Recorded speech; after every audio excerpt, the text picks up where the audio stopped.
NDP, Suriname kiest. Aflevering 2. Nou, Jommeke. Oh, Dus het verslag van jou. Suriname kiest, ja. Dus het rondeverkiezingen hadden we bij ABC. Vanaf voor de verkiezingen deden we een programma. Ik ben geweest naar de verschillende districten. Nikeri, Koroin, Saramaka, Wanika, Para, noem maar op. En ik was een van de presentatoren. Elke dag had je een andere presentator. En ik had aflevering 2.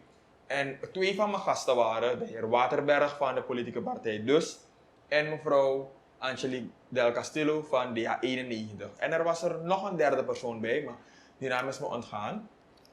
En toen ontstond er een discussie over dag van een staat van beschuldigingsstelling of iets daarvan. En dan toen had meneer Waterberg zei A en mevrouw Angelique was de mening van B. En toen was het een hele discussie en mevrouw Del Castillo, ja maar meneer Waterberg en dit en dat, nee maar u was ook mede verantwoordelijk.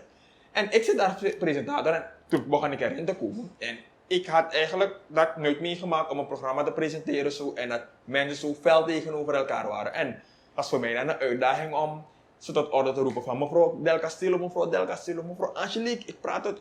En toen, ja maar dit. Dus bijna wilden ze het overweg nemen. En toen heb ik gezegd van nee, ik ben de presentator en ik heb hier de leiding. En toen was ze, ja maar dat is geweldig van u. Ik zeg van nee, nogmaals, ik heb hier de leiding. En toen begon het een beetje rustig te worden, maar het was over en weer felle discussie.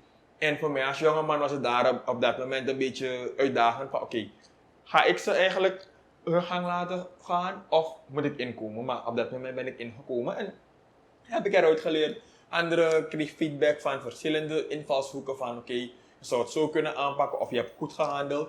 En, maar ik vond dat wel een van de uitdagingen om daar te zitten en dan de rust terug proberen te brengen en te keren erin. Ja. This is another Supreme production. Supreme TV. To entertain, to inform, to inspire.